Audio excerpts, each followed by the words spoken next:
भूटान नरेश जिग्मे खेसर नामग्याल वांगचुक भारत के दौरे पर नई दिल्ली पहुंचे। भूटान नरेश जिग्मे खेसर नामग्याल वांगचुक ने प्रधानमंत्री नरेंद्र मोदी से की मुलाकात।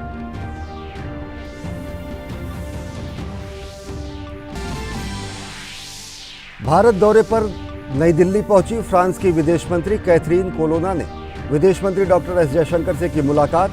द्विपक्षीय, क्षेत्रीय और अंतर्राष्ट्रीय मुद्दों पर हुई चर्चा। दोनों देशों के बीच इंटरनेशनल सोलर अलायंस के अंतर्गत विकास परियोजनाओं को बढ़ावा देने के लिए इंडो पैसिफिक त्रिपक्षीय विकास सहयोग की स्थापना पर बनी सहमति। फ्रांसीसी विदेश मंत्री ने प्रधानमंत्री नरेंद्र मोदी से भी की भेंट। प्रधानमंत्री नरेंद्र मोदी के नेतृत्व में केंद्रीय कैबिनेट की बैठक। भारत में होने वाले अंडर 17 महिला फुटबॉल विश्व कप चैंपियनशिप के लिए साइनिंग ऑफ गारंटी को दी मंजूरी। 5 राज्यों के कई जनजातीय समुदायों को जनजातीय श्रेणी में किया गया शामिल।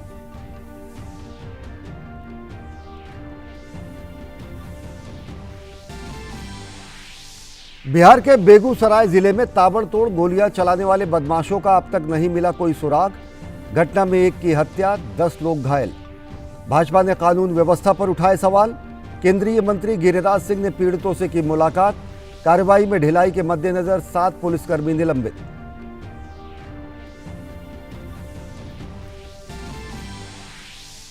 गोवा में कांग्रेस को लगा बड़ा झटका। पूर्व मुख्यमंत्री दिगंबर कामत और विधानसभा में नेता प्रतिपक्ष माइकल लोबो समेत 8 कांग्रेस विधायकों ने थामा भाजपा का दामन।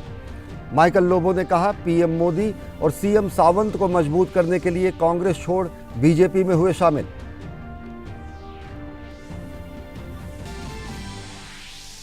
जम्मू कश्मीर के पुंछ जिले में भीषण हादसा। सौजियान में मिनी बस खाई में गिरी, 12 लोगों की मौत। सेना का राहत एवं बचाव कार्य जारी। घायलों को अस्पताल में भर्ती कराया गया। उपराज्यपाल ने की मृतकों के परिजनों को राहत राशि देने की ऐलान। राष्ट्रपति ने हादसे पर जताया दुख।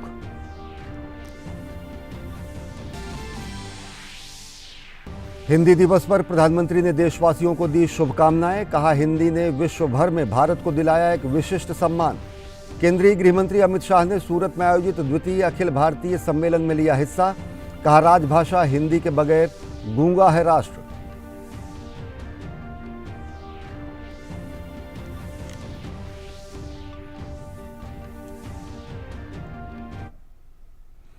नमस्कार, मैं हूं अश्विनी कुमार मिश्र। देखते हैं खबरों को विस्तार से। फ्रांस के विदेश मंत्री कैथरीन कोलोना ने आज प्रधानमंत्री नरेंद्र मोदी से मुलाकात की। द्विपक्षीय और आपसी हित के अनेक मुद्दों पर चर्चा के अलावा फ्रांसीसी विदेश मंत्री ने प्रधानमंत्री नरेंद्र मोदी को राष्ट्रपति मैक्रों के मित्रता और सहयोग का संदेश दिया। प्रधानमंत्री नरेंद्र मोदी ने पेरिस में राष्ट्रपति मैक्रों और जर्मनी के स्लॉस एल्माउ के साथ अपनी हाल की बैठकों को याद किया और भारत में राष्ट्रपति का जल्द से जल्द स्वागत करने की अपनी इच्छा व्यक्त की। फ्रांसीसी मंत्री 15 सितंबर तक भारत की आधिकारिक यात्रा पर हैं।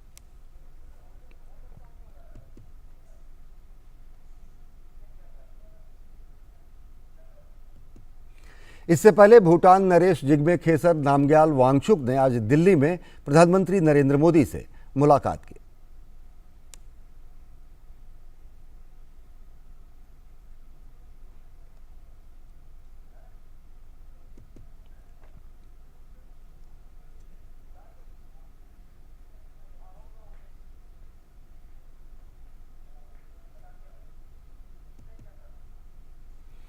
रक्षा मंत्री राजनाथ सिंह ने आज अमेरिकी रक्षा मंत्री लॉयड ऑस्टिन के साथ टेलीफोन पर बात की।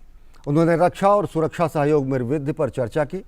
दोनों मंत्रियों ने तकनीकी और औद्योगिक सहयोग को मजबूत करने और उभरती और महत्वपूर्ण प्रौद्योगिकी में सहयोग का पता लगाने के तरीकों पर भी चर्चा की। रक्षा मंत्री ने पाकिस्तान के F-16 बेड़े के लिए पैकेज प्रदान करने के हाल के अमेरिकी निर्णय पर भारत की चिंता भी जताई। रक्षा मंत्री ने कहा कि वो भारत अमेरिका साझेदारी को और मजबूत करने के लिए सेक्रेटरी ऑस्टिन के साथ बातचीत जारी रखना चाहते हैं। प्रधानमंत्री की अध्यक्षता में आज कैबिनेट की बैठक हुई। बैठक के बाद केंद्रीय मंत्री अनुराग सिंह ठाकुर ने फैसलों की जानकारी दी। उन्होंने बताया कि कैबिनेट की बैठक में अंडर 17 महिला फुटबॉल विश्व चैंपियनशिप के लिए साइनिंग ऑफ गारंटी की अनुमति दी गई। 10 अक्टूबर से 30 अक्टूबर तक अंडर 17 महिला फुटबॉल विश्व कप होने जा रहा है। इसका आयोजन नवी मुंबई, गोवा और भुवनेश्वर में किया जाएगा। 5 राज्यों के अनुसूचित जनजातियों के संबंध में एक अभूतपूर्व फैसला जो वर्षों वर्षों से लंबित था उस पर लिया गया है और मैं समझता हूं कि इस तरह के मामले में फैसला हो जाने से उन राज्य के तमाम ऐसे लोगों को अनुसूची में शामिल करते हुए आगामी दिनों में उन्हें लाभ प्राप्त होगा।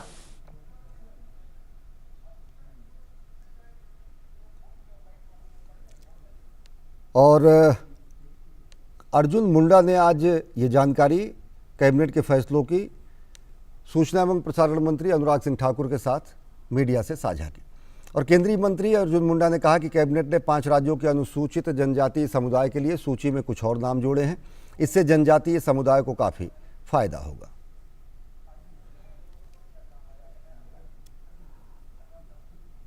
और कैबिनेट के लिए गए अन्य महत्वपूर्ण विषयों के और फैसलों की जानकारी केंद्रीय मंत्री अनुराग ठाकुर ने मीडिया से साझा की। खिलाड़ियों को तो ऊर्जा चाहिए, लेकिन खेलों को बढ़ावा देने के लिए ऊर्जा के साथ साथ धन भी चाहिए, व्यवस्था भी चाहिए, संसाधन भी चाहिए। पावर मिनिस्ट्री के 2 PSUs ने, REC ने और NTPC ने छोटी मोटी रकम नहीं 215 करोड़ रुपया खेलों के बढ़ावा देने के लिए अपनी ओर से सहयोग देने की बात कही। देश में खेलों को बढ़ावा देने के लिए आज राजधानी दिल्ली में नेशनल स्पोर्ट्स डेवलपमेंट फंड और NTPC के बीच समझौते पर हस्ताक्षर हुए। इस मौके पर केंद्रीय खेल मंत्री अनुराग सिंह ठाकुर और केंद्रीय ऊर्जा मंत्री RK सिंह उपस्थित रहे। इस मौके पर खेल मंत्री ने कहा कि खिलाड़ियों को तो ऊर्जा चाहिए, लेकिन खेलों को बढ़ावा देने के लिए ऊर्जा के साथ धन भी चाहिए। केंद्रीय मंत्री RK सिंह ने भी इस अवसर पर कहा कि खिलाड़ियों के प्रदर्शन का असर पूरे देश के लोगों के मनोमस्तिष्क पर पड़ता है। इसमें परफॉर्मेंस से हमारा मोराल जुड़ा हुआ है। आप यदि मेडल जीतते हैं तो लगता है पूरे देश को कि हमने जीता। जिस दिन आप जीतते हैं उस दिन देश के लोगों का एक मूड एलिवेटेड रहता है। जिस दिन हम लोग नहीं जीत पाते हैं उस दिन हम लोग के देश का मूड नीचे रहता है। ये कनेक्शन है आप में और देशवासियों में, इतना बड़ा कनेक्शन है। पूरे देश के मूड को आप चेंज करते हैं। हम लोगों को सभी को मिल करके स्पोर्ट्स को बढ़ावा देने की आवश्यकता है। फ्रांस के विदेश मंत्री कैथरीन कोलोना के साथ राजधानी दिल्ली स्थित हैदराबाद हाउस में संयुक्त प्रेस वार्ता में विदेश मंत्री डॉक्टर एस जयशंकर ने कहा कि इंडो पैसिफिक त्रिपक्षीय विकास सहयोग की स्थापना की दिशा में काम करने के लिए दोनों देशों के बीच सहमति बनी है। इससे विशेष रूप से इंटरनेशनल सोलर अलायंस के अंतर्गत विकास परियोजनाओं को बढ़ावा मिलेगा। डॉक्टर एस जयशंकर ने कहा कि इंटरनेशनल सोलर अलायंस ने अब 3 देशों में परियोजनाएं बनाई हैं, जो भूटान, पापुआ न्यू गिनी और सेनेगल, भारत और फ्रांस संयुक्त प्रभाव को दर्शाती है। We agreed to work towards the establishment of an Indo-Pacific trilateral development cooperation that would facilitate development projects, especially in the framework of the International Solar Alliance. I should also mention that the ISA now has firmed up projects in 3 countries, which shows really the impact that India and France make together in Bhutan, in Papua New Guinea and in Senegal. Geneva में संयुक्त राष्ट्र मानवाधिकार परिषद में भारत ने पाकिस्तान को फटकार लगाई है। बैठक में भारत ने कहा कि पाकिस्तान सबसे ज़्यादा आतंकवादियों को पनाह दे रहा है। पाकिस्तान का भारतीय लोगों के मानवाधिकार की चिंता करना सिर्फ और सिर्फ एक छलावा है। पाकिस्तान ने UNHRC में आरोप लगाया था कि कश्मीर में मानवाधिकार का हनन हो रहा है। संयुक्त राष्ट्र जिनेवा कार्यालय में पाकिस्तान के स्थायी प्रतिनिधि खलील हाशमी ने भारत को लेकर निशाना साधा था। खलील हाशमी के बयान पर भारत ने तीखी प्रतिक्रिया दी है। भारत के फर्स्ट सेक्रेटरी पवन कुमार बढ़े ने राइट टू रिप्लाई का इस्तेमाल करते हुए कहा कि दुनिया के आतंकियों को पनाह देने वाला मुल्क, जिस देश में UN प्रतिबंधित आतंकी रह रहे हों, उस देश का मानवाधिकार पर बोलना ज़्यादा बड़ा झूठ इससे और कोई नहीं हो सकता। उन्होंने आगे कहा कि पाकिस्तान का मानवाधिकार में सबसे बड़ा योगदान यही होगा कि वो आतंक की फैक्ट्री चलाना बंद कर दे। राष्ट्रपति द्रौपदी मुर्मू 17 से 19 सितंबर तक ब्रिटेन के दौरे पर रहेंगे। इस दौरान राष्ट्रपति ब्रिटेन की महारानी एलिजाबेथ द्वितीय के राजकीय अंतिम संस्कार में शामिल होंगी। राष्ट्रपति द्रौपदी मुर्मू भारत सरकार की ओर से संवेदना व्यक्त करेंगी। ब्रिटेन की महारानी का अंतिम संस्कार 19 सितंबर को वेस्टमिंस्टर एबे में होगा। ब्रिटेन की महारानी एलिजाबेथ द्वितीय के राजकीय अंतिम संस्कार में सैकड़ों राष्ट्राध्यक्षों के शामिल होने की उम्मीद है। ब्रिटेन में इस दिन सार्वजनिक अवकाश घोषित किया गया है। अमेरिकी राष्ट्रपति जो बाइडेन भी क्वीन एलिजाबेथ के अंतिम संस्कार में शामिल होंगे। इसके अलावा फ्रांस के राष्ट्रपति इमैनुअल मैक्रॉन और कनाडा के प्रधानमंत्री जस्टिन ट्रूडो भी लंदन पहुंचेंगे।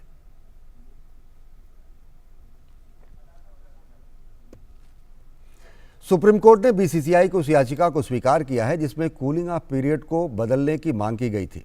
सुप्रीम कोर्ट ने भारतीय क्रिकेट कंट्रोल बोर्ड को बड़ी राहत देते हुए बोर्ड के संविधान में संशोधन की इजाजत दी है। सुप्रीम कोर्ट के पुराने आदेश में बीसीसीआई या राज्य संघों के प्रशासक लगातार 2 टर्म तक पद पर नहीं रह सकते थे। सुप्रीम कोर्ट ने बीसीसीआई के आग्रह को स्वीकार करते हुए लगातार 2 टर्म की अनुमति दी। बीसीसीआई के संविधान संशोधन के बाद सौरव गांगुली और जय शाह दूसरे कार्यकाल के लिए इनके कार्यकाल का रास्ता साफ हो गया है।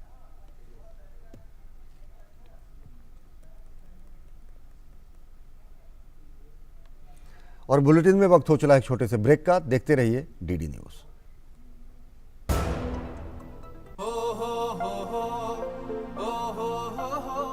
अब गांव गांव और खेत खेत की बात है कुछ निराली। फसल बीमा पॉलिसी से छाई है खुशहाली। द्वार द्वार और हाथ हाथ में सुरक्षा की सौगात। गर्व से बोल रहे हैं सभी किसान, मेरी पॉलिसी मेरे हाथ। आजादी के अमृत महोत्सव पर हम देश के किसानों को दे रहे हैं सुरक्षा की सौगात। प्रधानमंत्री फसल बीमा पॉलिसी अब आपके हाथ। और पॉलिसी को बीमित किसानों के द्वार तक पहुंचाने के लिए हमने फसल बीमा पॉलिसी वितरण कार्यक्रम का किया है शुभारंभ। देश भर के किसानों ने करीब 21,000 करोड़ रुपए ही प्रीमियम के तौर पर दिए, लेकिन उन्हें मुआवजे के तौर पर 1 लाख करोड़ रुपए से ज्यादा मिले। जब खराब मौसम की हो मार, PMFBY दे आर्थिक सुरक्षा बार बार। प्रधानमंत्री फसल बीमा योजना, कृषि एवं किसान कल्याण मंत्रालय, भारत सरकार। पेड़ लगाओ, पानी बचाओ, जनसंख्या को जनबाढ़ न बनाओ। IME Sahibabad, Ghaziabad, NCR। 27 years of excellence in higher education offers Radhika scholarship up to 50% of college fees. क्यों बहनों, मिल गई ना खबर कैंप की? हाँ आशा, तू तो वहाँ मेरी नजर का इलाज करवा। नजर ही नहीं चाची, नाक, कान, त्वचा, शुगर, बीपी या कोई यौन रोग हो, सेहत और इलाज की मुफ्त सुविधा अब हमारे घर पर ही आ गई है। कैंप की अधिक जानकारी शहरी स्वास्थ्य केंद्र से या अपनी बस्ती की आशा से प्राप्त कीजिए। स्वस्थ बने जीवन, हर बस्ती हर आंगन। राष्ट्रीय शहरी स्वास्थ्य मिशन हरियाणा। अब देश बड़े संकल्प लेकर के ही चलेगा, और वो बड़ा संकल्प है विकसित भारत। प्रधानमंत्री जी का ये विजन अमृत काल में है। हर देशवासी का संकल्प जिसको गति दे रहा है आपके द्वारा दिए गए एडवांस टैक्स का एक रुपया। तो आइए विकास के इस लक्ष्य की ओर कदम बढ़ाएं और समय पर अपना एडवांस टैक्स जमा कर प्रगति की गति बढ़ाएं। याद रखिए, वित्तीय वर्ष 2022-23 के लिए एडवांस टैक्स की दूसरी किस्त का 15 सितंबर 2022 तक अवश्य भुगतान करें। कॉर्पोरेट्स, अन्य संस्थाएं, सैलरीड एम्प्लॉइज या फिर वे व्यक्ति जिनकी TDS TCS कटने के बाद भी कर देयता 10,000 रुपए या उससे अधिक है, उनके लिए एडवांस टैक्स देना आवश्यक है। प्रत्येक आयकर दाता एक राष्ट्र निर्माता। भारत की पोलियो से जीत की कहानी बड़े बड़े शब्दों में लिखी जाएगी, पर इस जीती हुई लड़ाई को कायम रखने के लिए हमें अपने प्रयासों को जारी रखना होगा जब तक दुनिया से पोलियो का खतरा पूर्ण रूप से टल न जाए। खतरा है बरकरार, इसीलिए पोलियो की खुराक पिलाना है हर बार। 2 बूंद हर बार, पोलियो पर जीत रहे बरकरार। लहलहाती फसल, भरे पूरे खेत खलिहान, हर किसान का बस यही अरमान। लेकिन प्रकृति पर किसका जोर? कभी बारिश, कभी बिजली, कभी ओला, कभी सूखा, तो कभी कीट पतंग का प्रकोप कर दे नुकसान कमर तोड़। भैया खेती में तो जोखम रहता ही है, अब क्या करें? अब प्रकृति का कोनो उपाय है का? प्रकृति का तो नहीं, मगर नुकसान का उपाय है। अच्छा? हाँ, AIC से फसल बीमा। फसल बीमा? मतलब मामूली सा प्रीमियम दो और बड़ी चिंता से मुक्ति पाओ। अरे वाह। AIC से अपनी जरूरत अनुसार कोई फसल बीमा चुने, जैसे प्रधानमंत्री फसल बीमा योजना। बुआई से लेके कटाई तक प्राकृतिक आपदा से सुरक्षित रहे किसान। भरपाई हो पूरी अगर फसल का हो नुकसान, जब AIC का है साथ तो ना डर ना फिक्र की बात। Agriculture insurance company of India limited. AIC। Break के बाद आप सभी का स्वागत है।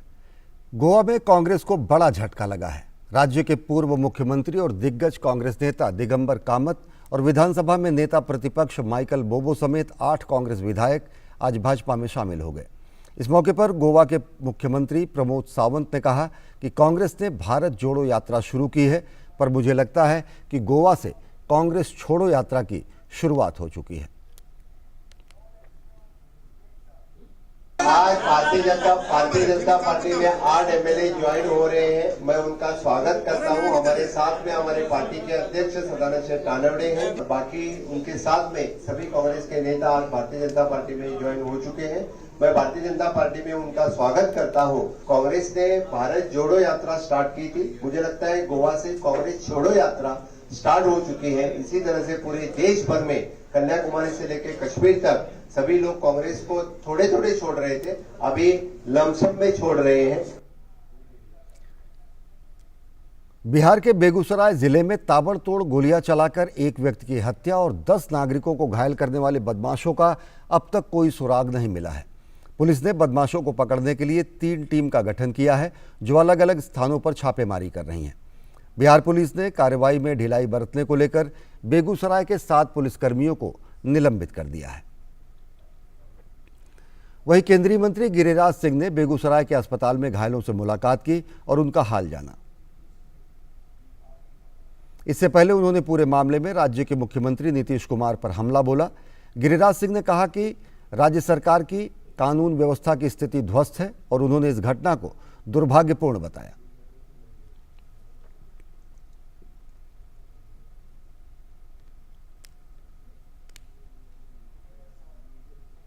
बेगूसराय की घटना बिहार के लिए एक दुर्भाग्यपूर्ण घटना है। बिहार में जब भी ये महागठबंधन की सरकार बनी है, तब से लॉ एंड ऑर्डर की स्थिति इतनी बिगड़ गई है कि आम लोगों का कहना है रोपे बबुल तो आम कहां से हुए। जब मुख्यमंत्री जी जंगल राज पहले खुद कहते थे, लेकिन अब जंगल राज को जनता राज कहते हैं। बेगूसराय में अपराध के खिलाफ भारतीय जनता पार्टी ने आज बेगूसराय बंद का आह्वान किया है। भाजपा कार्यकर्ता और स्थानीय लोगों ने तेघड़ा सहित कई जगहों पर NH-28 और NH-31 को जाम कर विरोध प्रदर्शन किया।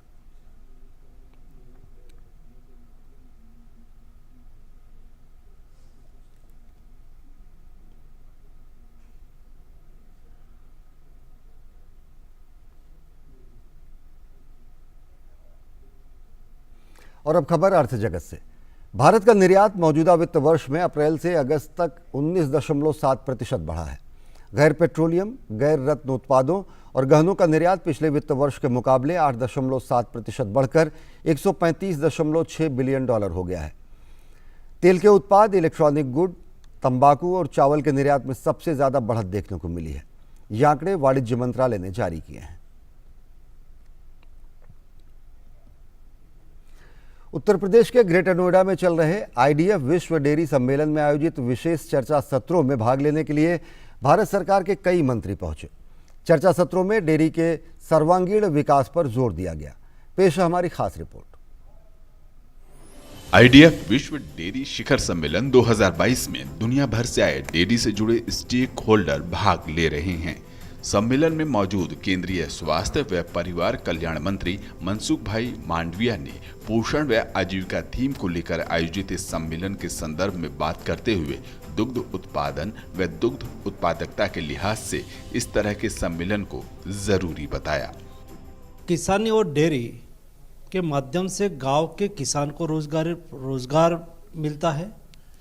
उसकी रोजगार के आधार पर प्रोडक्ट हुआ मिल्क कलेक्ट करके उसको सिटी तक पहुंचाया जाता है, इसलिए सिटी की रिक्वायरमेंट पूरी होती है। तीसरा, उसमें नंबर ऑफ टाइप का फूड प्रोसेस किया जाता है, फूड प्रोसेसिंग इंडस्ट्रीज को बल मिलता है। प्रोसेस फूड लोगों को खाने के लिए यूज होता है। इस दृष्टि से डेयरी इंडस्ट्रीज एक ऐसी इंडस्ट्रीज है वो देश के एक्सटेंसिव इकोनॉमी को बल देती है। सम्मेलन में dairy farm opportunity and approach in small holder dairy system विषय पर आयोजित विशेष चर्चा सत्र में भाग लेने आए केंद्रीय पशुपालन, डेयरी व मत्स्य पालन और सूचना प्रसारण राज्य मंत्री डॉक्टर एल मुरुगन ने कहा कि भारत के छोटे व मझोले किसान पशुपालकों के आर्थिक सशक्तिकरण में डेयरी क्षेत्र का योगदान अतुलनीय रहा है। Small dairy farmers, how they can come up in the mainstream and how they can contribute in our Indian economy as well as our dairy sector. See that our government is taking so many steps. Our NDDB is supporting Atmanirbhar Bharat. So we are going towards Atmanirbhar Bharat. That's why artificial insemination or technology infusion we are including. सम्मेलन के सत्र में चर्चा करने आए केंद्रीय पशुपालन, dairy व मत्स्य राज्य मंत्री डॉक्टर संजीव कुमार बालियान ने कहा कि यह अंतर्राष्ट्रीय सम्मेलन डेयरी सेक्टर के लिए रोजगार, व्यापार व कारोबार का बड़ा माध्यम बनेगा। पहले था कि हम इंपोर्ट करते थे दूध या मिल्क प्रोडक्ट, आज हम आत्मनिर्भर ही नहीं, आत्मनिर्भर से आगे की कदम पे हम एक्सपोर्ट की तरफ जा रहे हैं। तो पूरी दुनिया से अच्छे व्यूज़ हमारे पास आए, हमारी बात वहाँ तक जाए। जो स्टैंडर्ड आज हमारी कोऑपरेटिव डेयरीज का है वो वर्ल्ड क्लास स्टैंडर्ड है। सम्मेलन में मौजूद एनडीडीबी के अध्यक्ष मिनेश शाह ने भारत के डेयरी व्यवसाय को 2.5 गुना बढ़ाकर 30 ट्रिलियन लगभग 30 लाख करोड़ रुपए करने का अनुमान लगाया। हम दुनिया में सबसे बड़े उत्पादक देश तो बन गए हैं, लेकिन ज़रूरत ये है कि हमारी जो उत्पादकता है एक पशु की, उसको हमें आगे लेके जाना है ताकि हम कम पशु से भी एक हमारी जो पोजीशन है वो बनी रहे। और उसके लिए हमें काफ़ी काम करना है, चाहे वो ब्रीडिंग के हो, हेल्थ के इश्यू हो या न्यूट्रिशन के इश्यू हो।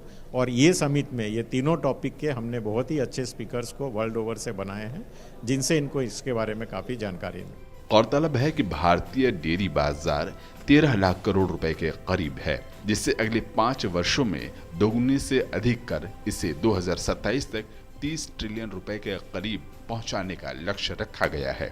ऐसे में इस लक्ष्य को हासिल करने के संदर्भ में अंतर्राष्ट्रीय सम्मेलन मील का पत्थर साबित होगा। ओपी यादव की report, DD news, greater Noida. तो 12 से 15 सितंबर तक आयोजित हो रहा है विश्व डेयरी सम्मेलन ग्रेटर नोएडा में। इस बुलेटिन में फिलहाल इतना ही। देश और दुनिया की ताज़ा तरीन खबरों के लिए देखते रहिए डीडी न्यूज़। नमस्कार।